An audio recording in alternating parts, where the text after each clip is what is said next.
Revenge, forgiveness, and all things between. The court of public opinion is officially in session. Soon the country will choose sides. Those who want Dzhokhar Tsarnaev to pay for the bombing in Boston with his life. Those who hope the government will work out a plea deal and spare us another O.J. Simpson spectacle.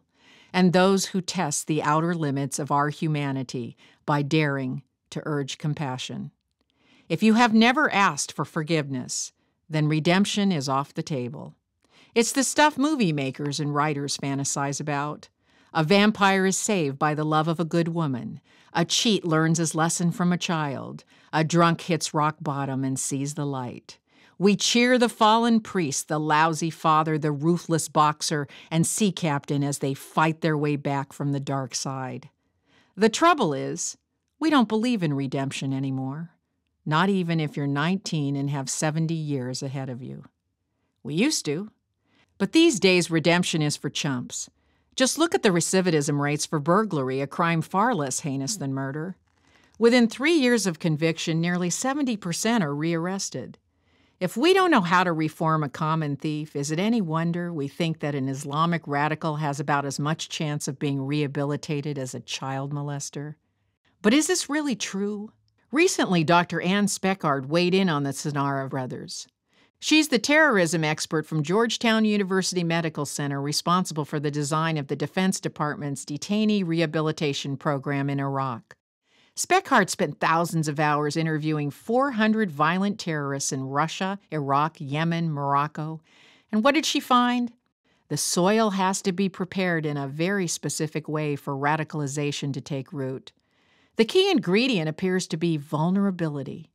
Perpetrators like Tamerlan and Dzhokhar, they have a need for acceptance, validation, and mission long before radical Islamic predators arrive on the scene.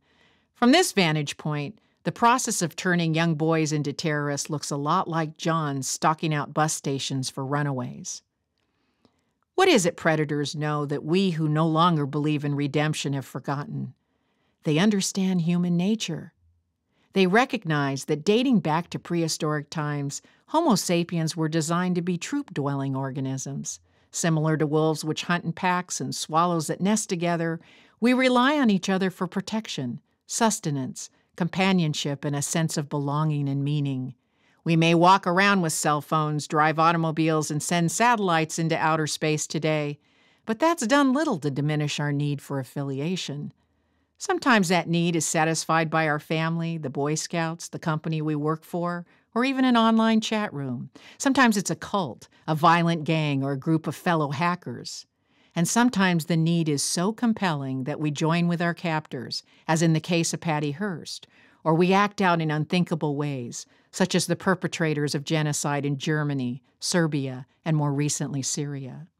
Our closest living relatives, the bonobo monkeys, with whom humans share 95% of the same DNA, reveal a lot about how important membership is. In nature, expulsion from the troop is a sentence as lethal as capital punishment. Without the group's protection and resources, a single bonobo is a dead bonobo. Left up to the DNA we share with bonobos, we would do the same.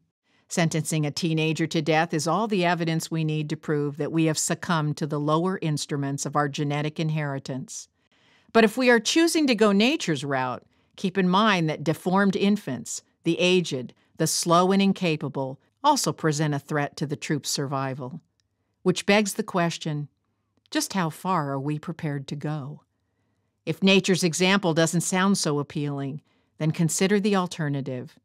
We may only be working with a 5% difference in DNA from our nearest relative, but the long haul of human evolution has allowed us to tame our savage instincts.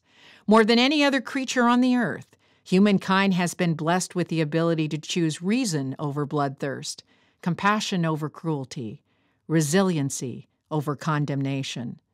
In other words, there is an alternative.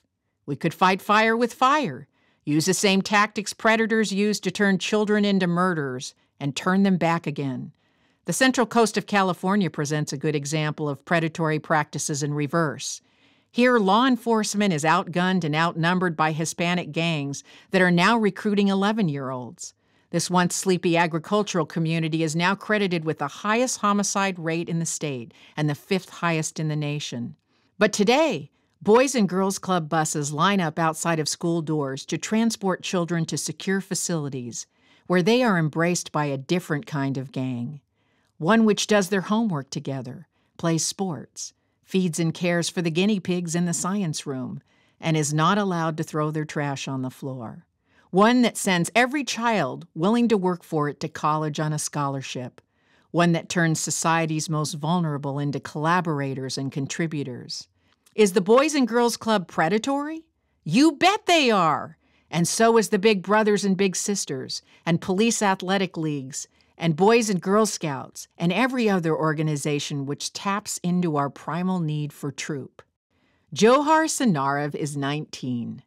He is not old enough to order a beer or rent a car. Given a choice, will we join those who prey on our young by showing them the same disregard? Can a teenager who has committed an atrocity be forgiven, redeemed? And if not a 19-year-old, then who? For more information, visit our website at RebeccaCosta.com.